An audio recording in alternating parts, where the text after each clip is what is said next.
il est grand temps de parler des puissances. Il y a en monophasé déjà, puissance en triphasé, on verra ça après.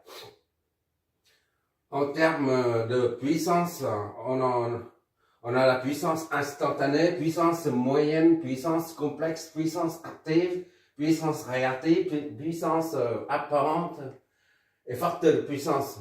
Il y a toutes sortes de puissances. Et pour un débutant, il ne sait pas à quoi ça sert, puissance instantanée, à quoi ça correspond, ni à quoi ça correspond, puissance moyenne, puissance active, puissance complexe, il ne sait pas comment s'y prendre en fait. Voilà. En général, c'était mon cas à l'époque, quand j'étais en première. Et la notion de puissance, c'est très important parce que ça, on peut résoudre un problème sans passer par les courants dans chaque branche. Par exemple, si on a une usine, par exemple, une installation, dans l'installation d'une usine, tu as des machines, tu as des chauffages, et après tu as quoi? Tu as des machines encore, éclairage, ainsi de suite, des éclairages et des machines, des bureaux là, des chauffages, il y en a plusieurs. Tu vas quand même pas analyser l'installation d'une usine en étudiant chaque courant qui circule dans chaque branche, ainsi que la tension aux bornes de chaque élément. Ça ne se fait pas. Tu étudies, tu analyses en termes de puissance, la puissance globale. Par exemple ici, ce qu'il te faut, c'est que tu dois trouver la puissance totale à fournir à l'usine. Voilà. D'accord? Et ça, comment tu fais? Tu regardes le moteur, il fait combien de watts? De 3 kW par exemple. D'accord? Ce moteur fait 10 kW par exemple. Et ce chauffage fait en général dans la maison. Chaque bureau fait 2 kW, 2000 watts, 2 kW. L'éclairage d'une chambre, ça fait 200 watts. Voilà. En se basant sur les puissances que tu vas prévoir, la quantité de puissance nécessaire au niveau du compteur. D'accord? Et tu ne regardes pas, tu n'analyses pas les courants, ni les tensions, parce que tout ça fonctionne sous 230.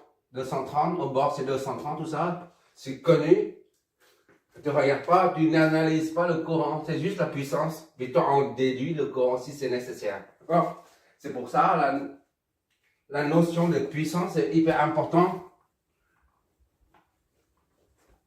Pour dimensionner une installation de cette taille-là, t'imagines, il y a plusieurs usines, plusieurs complexes industriels dans une zone, on dit zone artisanale, non, zone ZI, je crois, ZI, zone industrielle, voilà. Et ben, on se sert de la notion de puissance.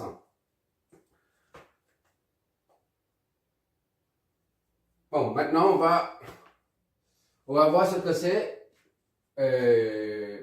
Puisqu'on a déjà vu la vidéo précédente, pendant 45 minutes, on a parlé on a trouvé la formule pour calculer l'intensité efficace, le courant efficace. D'accord? Maintenant, il s'agit de déterminer, de trouver les formules de puissance pour chaque type de puissance. D'accord? Là, on a un circuit devant soi, là, un circuit qui est alimenté. Ça, c'est Z. C'est une impédance. On ne sait pas ce qu'il y a là-dedans. Ça peut être plus de J, ou 3 moins 3J, par exemple. Peu importe là-dedans. Ça peut être inductif ou capacitif. D'accord? L'impédance. Pourquoi je dis ça? C'est parce que j'ai mis une croix, ça s'appelle la croix Saint-André. J'ai mis là une croix Saint-André pour dire, voilà, c'est pas il ne s'agit pas d'une résistance pure. mais une impédance. D'accord? C'est juste une petite remarque. Bon, maintenant, supposons qu'on a... Bon, Z est alimenté par le source. Supposons que VT, la source de tension VT est... J'espère qu'on voit la lumière. Je cale le truc là. Ok, c'est bon. VT égale à V max cos sinus oméga T plus phi V. Pourquoi? C'est la phase de la tension. V pour la phase de tension. C'est le réseau, c'est une source d'alimentation cos alternative. D'accord? C'est la raison pour laquelle on a des signaux cosinusoïdal ou sinusoïdal. D'accord? Et maintenant, I, c'est la même chose. C'est sinusoïdal. IT, c'est I max, c'est l'amplitude, d'accord? On va voir ça tout de suite. I max fois cosinus oméga T plus phi I. D'accord? Phi I. I pour l'intensité. D'accord? Bon, maintenant, au lieu de mettre I max, on sait que pour un signal sinusoïdal, la valeur maxi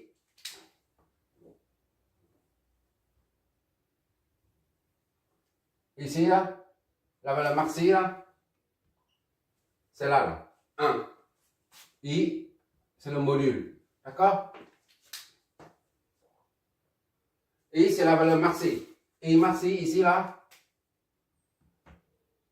I max, c'est juste un rappel. I max.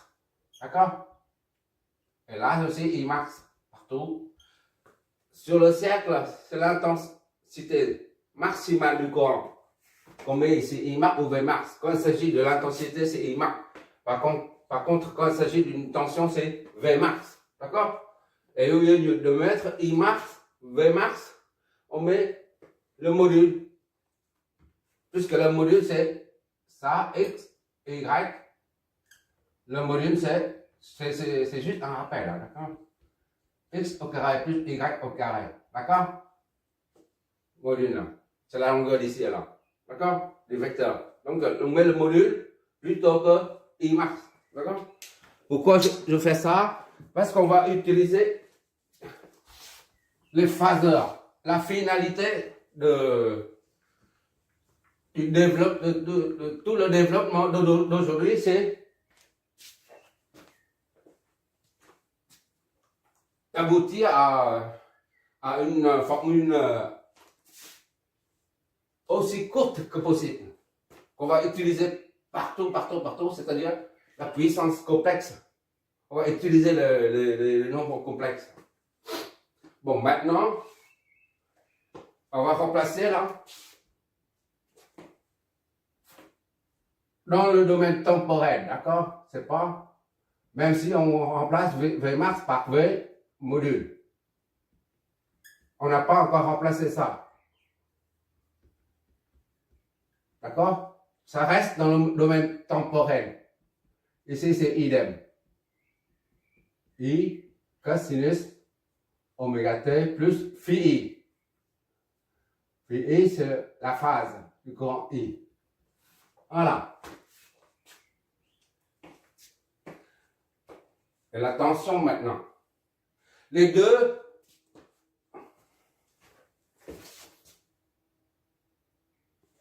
ces deux expressions, tension et courant, sont dans le domaine temporel. La preuve là est là.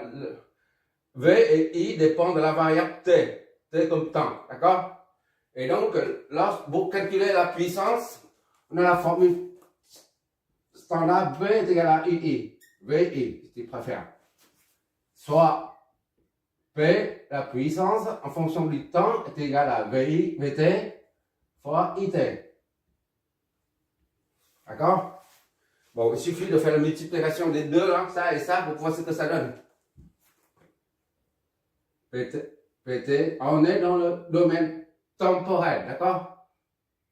V cosinus de oméga t plus phi V. V comme vol, phase, la phase de la tension, fois I cosinus de oméga t plus phi I. Je me donne un peu.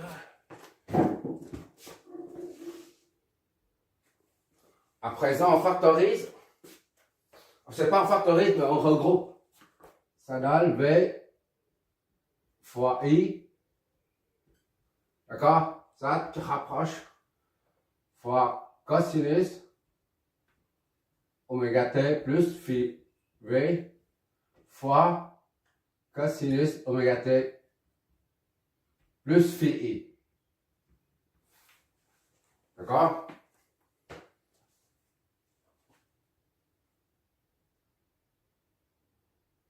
Oh, on a cos A cos B. Disons cos X cos Y. La formule on a une identité remarquable d'un produit de deux cosinus. Cos X fois cos sinus de Y est égal à 1 demi. 1 demi. Cos A X moins Y plus cos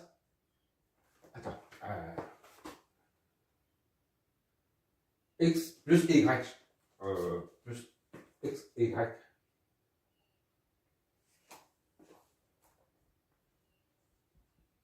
Voilà. Ça, c'est la formule.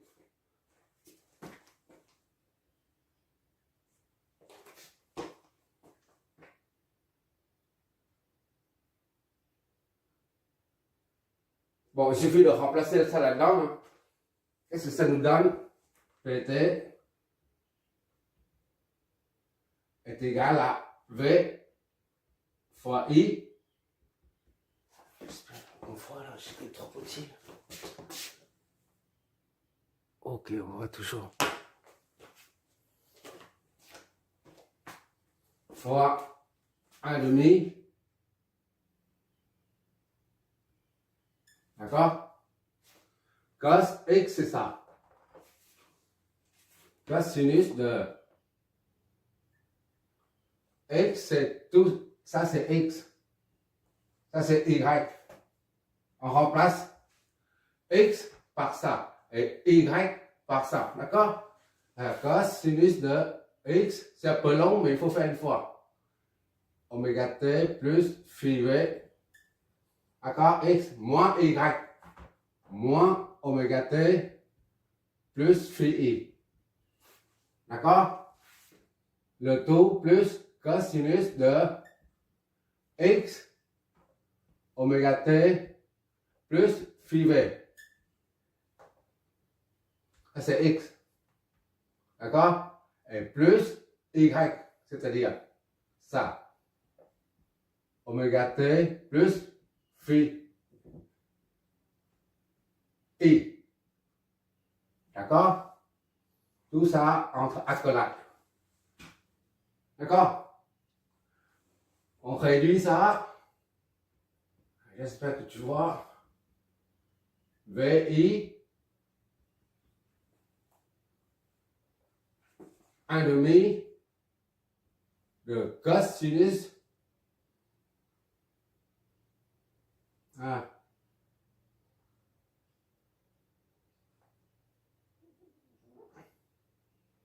Tu vois, il faut que je m'éloigne pour voir. 1 demi ici. Voilà. D'accord? Moi, je suis trop proche, je ne vois pas. Donc, c'est 1 demi. Voilà. Bon, ça, c'est sur 2 fois cosinus de ça et ça, on simplifie. Il nous reste ça plus ça. D'accord? Cosinus de oméga t. Ah non, cosinus de phi V moins phi I. D'accord? Et ça, plus cosinus de ça, et ça fait 2 fois oméga T plus phi V plus phi I. D'accord? Tout ça multiplié. Le 2. On développe ça.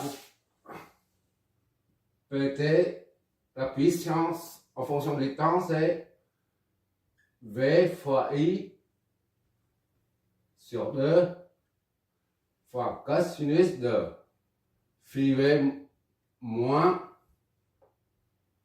1.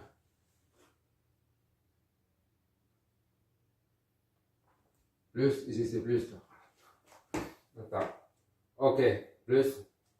Ça simplifie, ça plus. D'accord? Là c'est plus. Ok. Pourquoi il y a cos moins y, moins ça.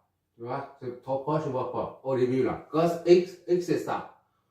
D'accord? Moins y c'est ça. C'est moins et moins. Là, ça c'est plus. D'accord? Moins et moins, ça fait fini. Et ça, c'est moins. Voilà. C'est pour ça que je vous dis, il y a quelque chose qui... Voilà, tout est en ordre. Moins phi I plus VI sur 2 cosinus de 2 oméga T plus phi V plus phi I.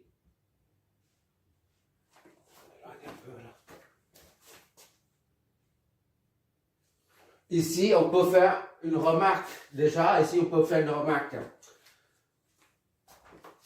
Au début, tu as une tension qui est comme ça. Ça, c'est V. D'accord? Cosinus comme ça. Et après, c'est ta I. D'accord? Il est comme ça. Disons. D'accord? Et le produit des deux, ça te donne le produit là. On a fait le produit là, U et I. D'accord? Le produit des deux. U fois I là. Qu'est-ce que ça nous donne? Là, en regardant l'équation, on voit ici là, l'amplitude V et l'amplitude de I restent constantes. Et I comme V, c'est un réel divisé par un réel, c'est un réel. D'accord? Mais ça, c'est constante. De même que phi V, phi V et phi I. Phi V, ici, là, c'est 0. D'accord? C'est une supposition, un exemple. Hein? Et phi I, c'est, par exemple, c'est 2 degrés, par exemple. Phi V, moins phi I, c'est combien? C'est moins 2, par exemple. D'accord? Moins 2. C'est-à-dire que ça est cosinus de ça, là. Cosinus de moins 2 est un nombre. Réel aussi, là, mais constant. D'accord? Un réel, donc c'est une constante. Ça, c'est une constante, multipliée par ça, qui est une constante aussi. D'accord?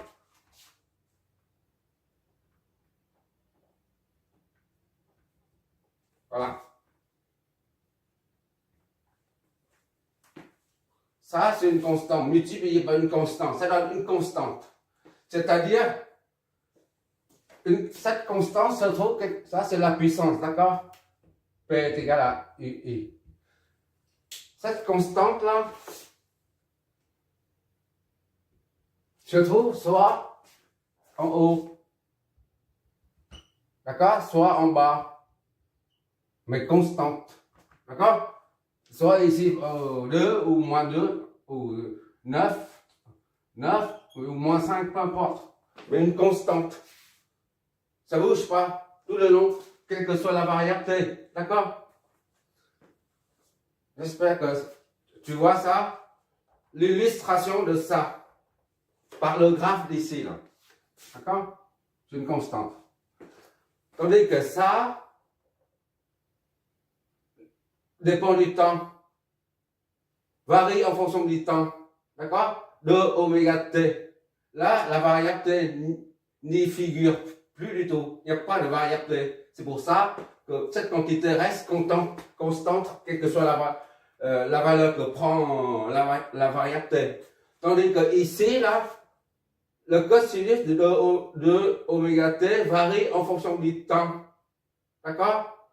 Si t est égal à 2, ça va être 4 oméga. Si t est égal à 5, ça va être 10 oméga. Donc, le cosinus de tout ça change. Ça change tout le temps. D'accord? Et ça change de façon cosinusoïdale. D'accord? Donc, plus, ça c'est positif là. Ça. Ça, soit la partie qui est variable là, ça là. Cette partie-là se trouve au-dessus là. Soit au-dessus, soit au-dessous. Comme ça. D'accord? Constant plus ça. Constant plus ça. Ou alors, constant en dessous plus ça. Autrement dit, tu supprimes ça, c'est le signal. C'est la puissance. D'accord?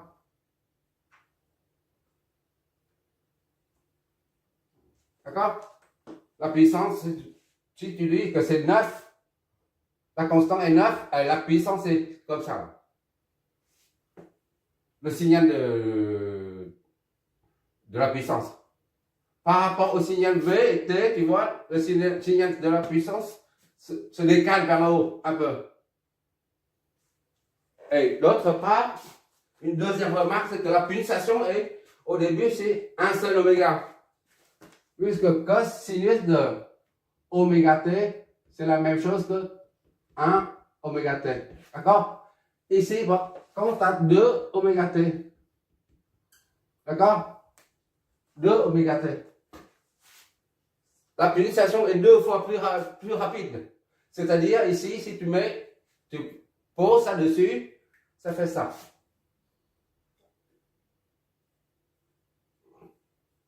Voilà. Je ne sais pas si tu vois.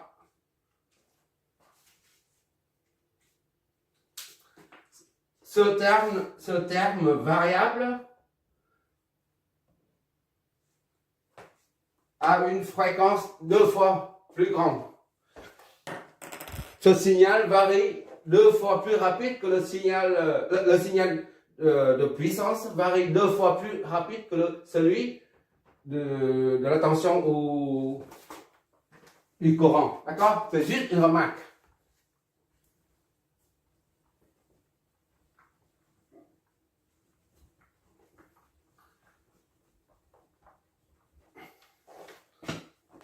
La puissance est 2 fois plus rapide. Le signal de la puissance se produit 2 fois plus rapide. C'est pour ça que si tu travailles comme pour une entreprise de maintenance, tu travailles comme TMI, comme technicien de maintenance industriel, par exemple, TMI, ça veut dire ça. TMI.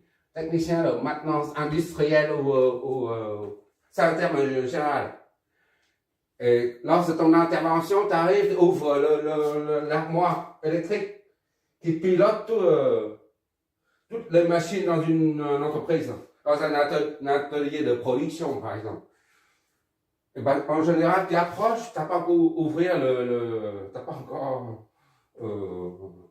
ouvert l'armoire, tu entends le bruit, un tout petit bruit. Certains disent que c'est le bruit du 50 Hz, mais ça, en fait, c'est ça. Tu entends ce bruit-là. D'ailleurs, tu as comment on appelle, des bruits très petits, mais à peine perceptibles. Et ce bruit-là est émis des transformateurs, de gros transformateurs. En général, c'est comme ça. Même si c'est petit, tu entends. Hein. Les transformateurs, tu entends ça au niveau des transformateurs. C'est le bruit on dit le bruit du 50 Hz. D'accord? Mais c'est vrai, c'est ça. Tu entends ce bruit-là.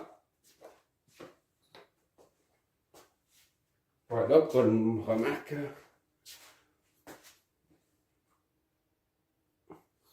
Bon, revenons à notre équation là. La puissance, d'après notre résolution là, est composée de deux parties. Une partie qui est constante et une partie variable. D'accord? Et cette partie-là qui est variable en fonction du temps. D'accord? Tu ne vas pas calculer la valeur instantanée, ça ne sert strictement à rien du tout.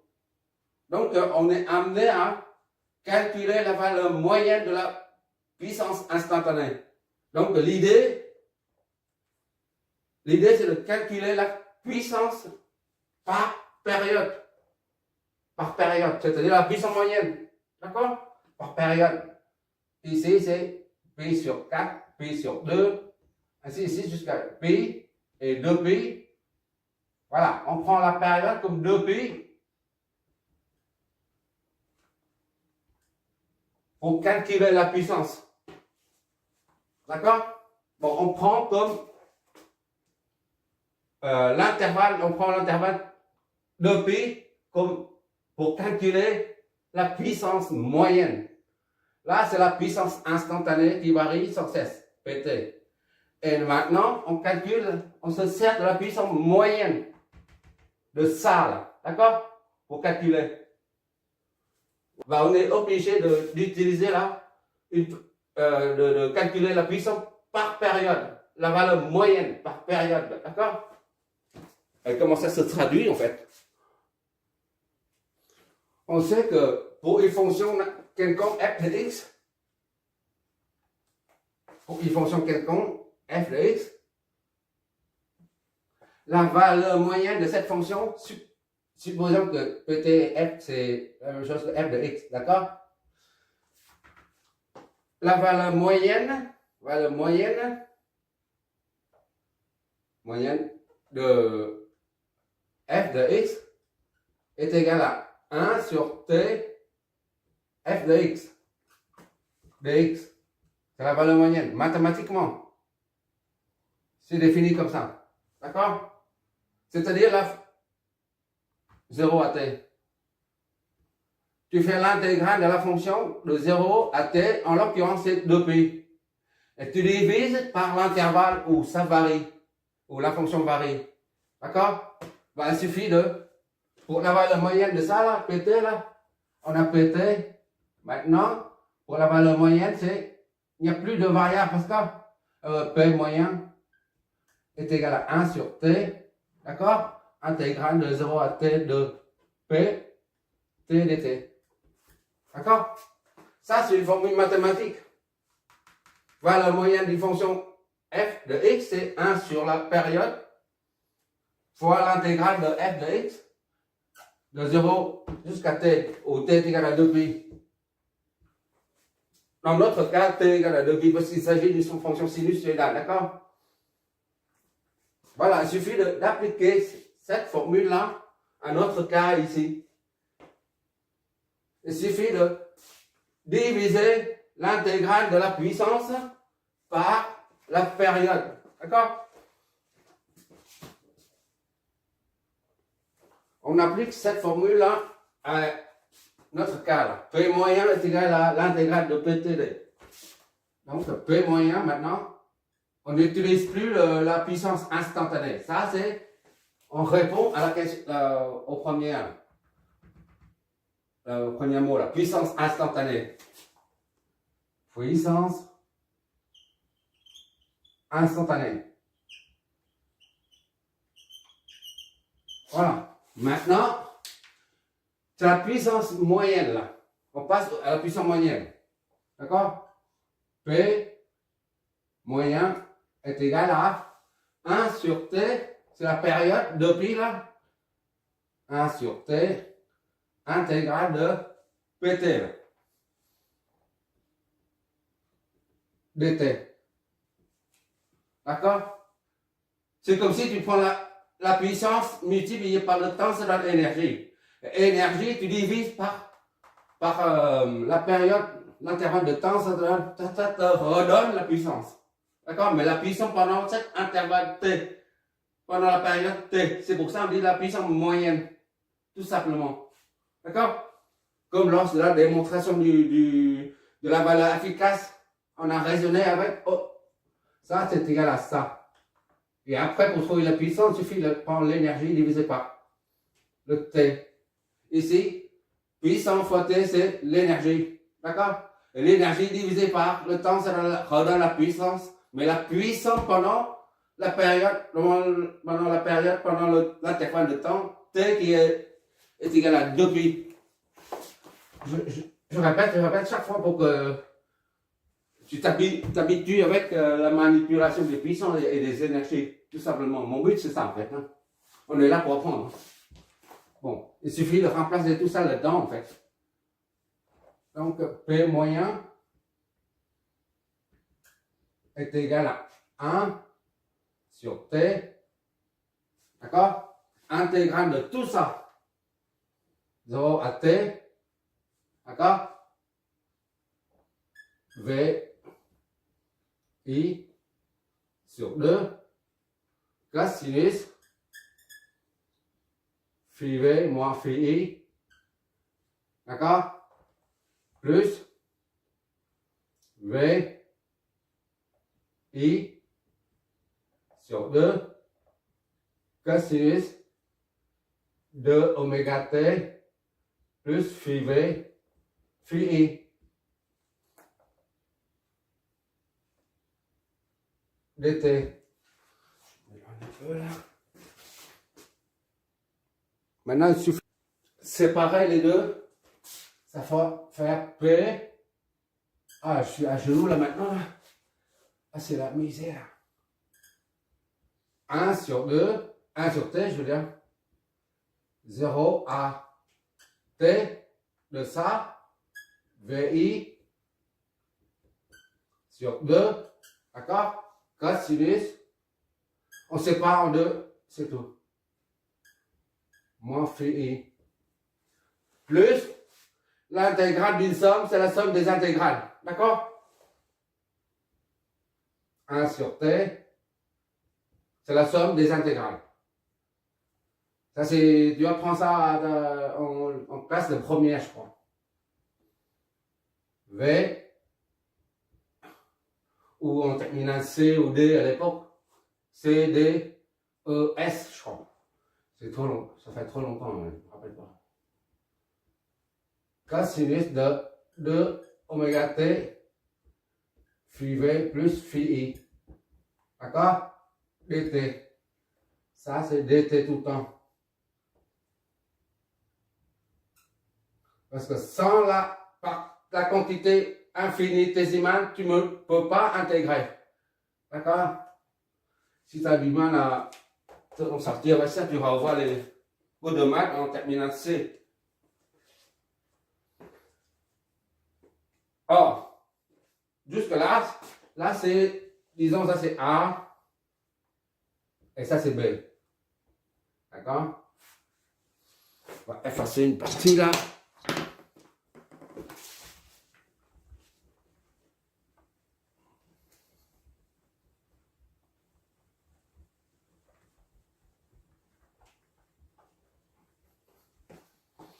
Pour un signal, si cosinus c'est n'importe lequel. Le cosinus, tu fais l'intégrale, ça donne 0. Quelle que soit la pulsation. D'accord? Parce que ici, c'est plus, ici c'est moins. L'intégrale d'ici à là, pendant une période, c'est toujours nul. L'air plus, additionné à Sn, moins, ça donne 0.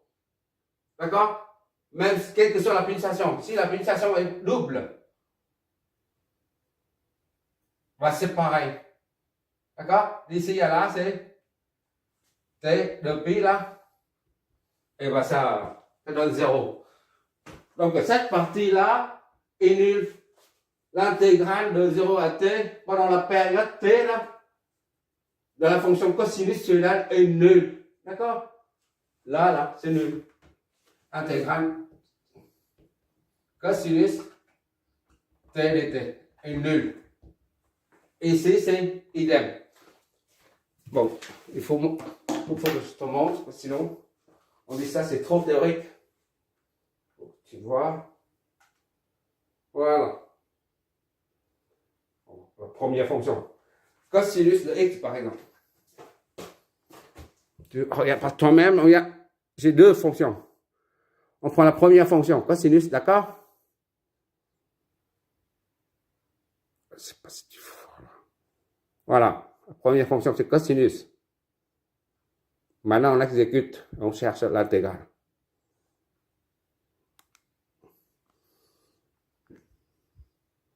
On sélectionne. Voilà, je sélectionne. Ça donne ça. D'accord? Et maintenant, on cherche l'intégrale de cette fonction-là, de 0 à 2pi. L'intégrale de 0, limite inférieure, c'est 0. Limite supérieure, 2pi. D'accord? Ça donne combien? Ça donne bien 0 là. Côté gauche. D'accord? Et maintenant, on va prendre une autre fonction. On veut deuxième fonction. On prend scène en bas. Une station 2 fois plus rapide. Je dois sélectionner avant. Je sélectionne avec un déphasage et tout. Et maintenant, on prend l'intégrale. Ça donne toujours 0. Limite inférieure de 0. D'accord? 0. Voilà. Limite supérieure de pi. 2 pi. D'accord? Ça donne 0 aussi normalement. Tu vois là, côté gauche, là, ici, là. 0. Là. Quelle que soit la pulsation, quand il s'agit d'une fonction cosinussoïdale, l'intégrale est nulle. Ok, là? Donc, cette partie-là, B est nulle. Tout ça, c'est 0. 0 fois ça, c'est 0. D'accord? Il ne reste donc que ça. Donc, P moyen. Parce que des fois, on dit c'est nul, mais on ne montre pas concrètement. Heureusement, on a des simulateurs et des calculatrices. Sinon, je ne sais pas comment faire pour prouver tout ça. P moyen est donc est égal à 1 sur t, intégrale de 0 à t, VI sur 2, cosinus phi V moins phi I dt. Je m'éloigne. Avant d'intégrer l'expression là, cette expression, on remarque que cosinus de phi V moins phi I, par exemple ici c'est 90 moins 80 degrés, ça fait 10 degrés. Cosinus 10, c'est une constante, d'accord? Ça c'est une constante. Et ça, c'est une constante aussi, comme on a dit tout à l'heure. Ça c'est réel, réel divisé par un réel, ça donne une constante. Constant fois constante, ça fait constante. D'accord? Tout ça, c'est représenté par une constante. Ainsi donc, on peut sortir tout ça à l'extérieur du signe intégral. Qu'est-ce que ça nous donne? P moyen est donc égal à 1. Ça, on sort dehors. Ça sort du signe intégral. I cosinus phi V moins phi I. D'accord? Sur 2t. Intégrale de 0 à t de dt. D'accord? Il ne reste que dt sous le signe intégral. Soit P moyen égale à V I sur 2t fois cosinus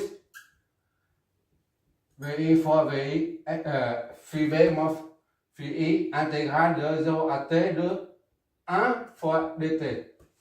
D'accord?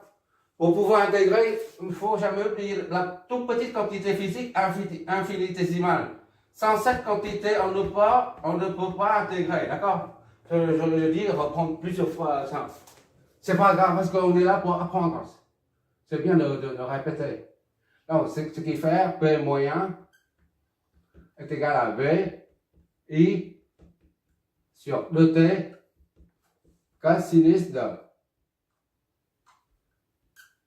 phi V moins phi I. D'accord? On intègre ça, ça donne T, 0 à T. D'accord? 1, on intègre, ça donne T, la variable.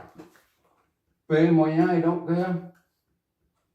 est égal à V I module là sur 2T fois T prend la variable T prend la valeur de la période sur T, d'accord, et 0, mais pas. On reprend ça, j'oublie ça. Cosinus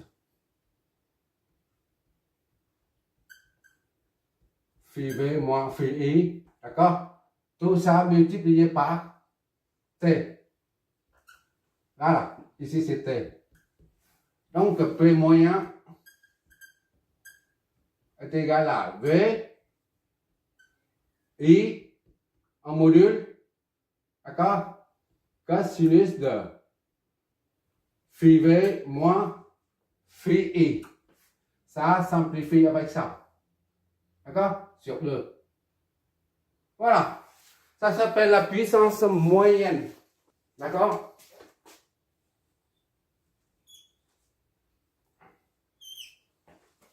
Puissance instantanée, c'est ici. Il y a deux parties, partie constante et partie variable. Tandis que la puissance moyenne, il n'y a qu'une seule partie. Et elle est constante. D'accord? Ça est constant. Et ça est constante. Voilà.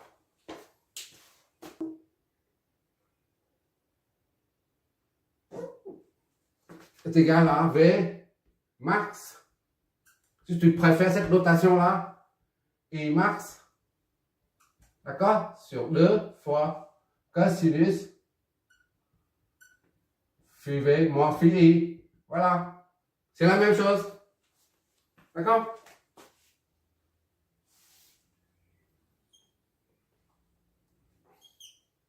Puissance moyenne.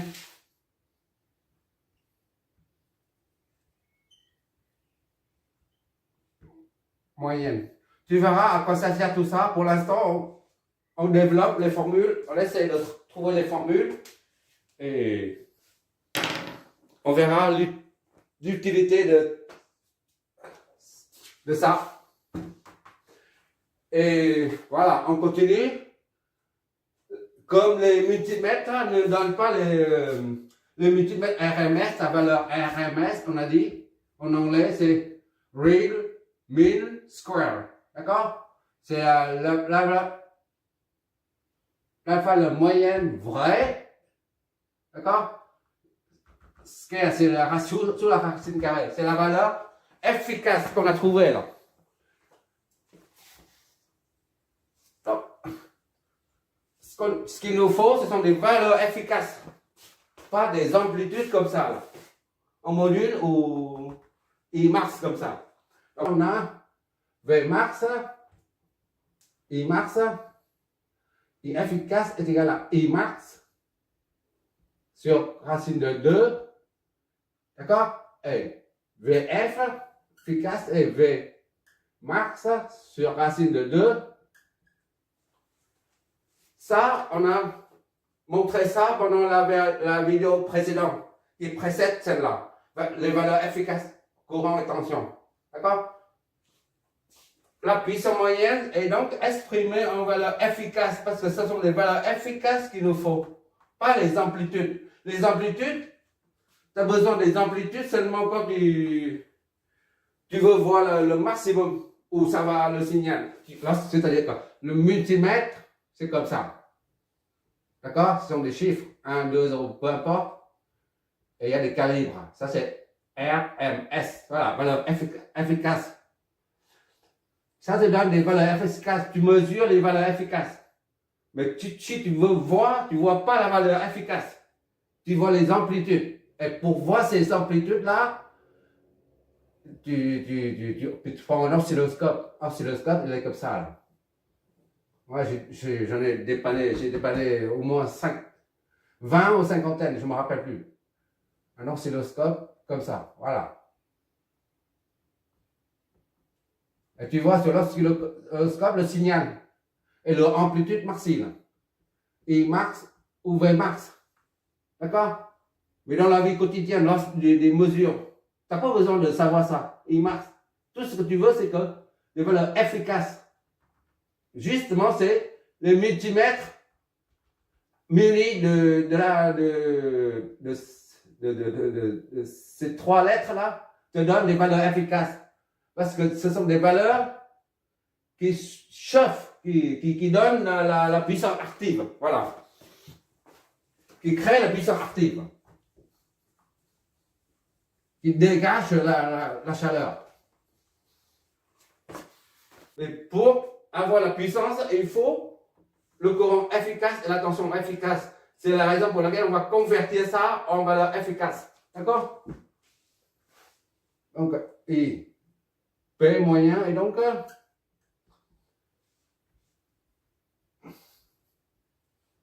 I max est égal à la racine de 2, I efficace. D'accord? De même, ici, V max est égal à la racine de 2, V efficace. Soit P moyen, tu remplaces là-dedans, est égal à V max, c'est ça. Racine de 2, V efficace, d'accord? Fois I max, racine de 2, I efficace. D'accord? Tout ça divisé par 2, cosinus de phi V moins phi I. Racine de 2, ça fait 2. 2 divisé par 2, ça donne 1. Il ne reste que P moyen est donc est égal à V efficace fois I efficace cosinus phi I. Voilà, c'est la formule finale pour que tu vas utiliser pour quantifier le signal moyen dans un circuit. D'accord? Soit tu utilises ça c'est à retenir, ça, tu peux oublier ça. Soit tu utilises ça, mais ça c'est pour calculer la puissance dégagée par, ou absorbée ou dégagée par une résistance. La puissance absorbée par une résistance, c'est I ici et V là. Là c'est R. D'accord? Il faut trouver le V efficace et le I efficace, puis le déphasage pour pouvoir calculer la puissance moyenne. D'accord? Ici, le déphasage est nul. Cosinus de tension et courant sont en phase, c'est-à-dire ça et ça, c'est nul. Cosinus de rho, c'est 1. Il ne reste que VF fois IF fois 1. D'accord? Mais tu verras que ça, c'est pour te montrer ce qu'est la puissance moyenne ici. Mais sinon, tu verras, on utilise, en ce qui me concerne, j'utilise rarement ça. Absolument. Très très rare. Mais en général, les gens utilisent ça. Moi, je suis très rare. Parce que cette puissance ne contient pas toutes les informations du circuit. Ça ne nous renseigne pas sur tous les éléments du circuit. Mais pour l'instant, on a ce résultat-là. C'est le premier résultat. Voilà. Puissance instantanée, c'est faire. Puissance moyenne est faire. Puissance moyenne, c'est là. D'accord? Puissance moyenne. Moyenne. Voilà. Maintenant, on a explicité la puissance instantanée et on a explicité la puissance moyenne. Maintenant, c'est la puissance complexe. Maintenant. D'accord? Je vais effacer ça, je reprends. Je Je mets ça quelque part et on va attaquer la puissance complexe.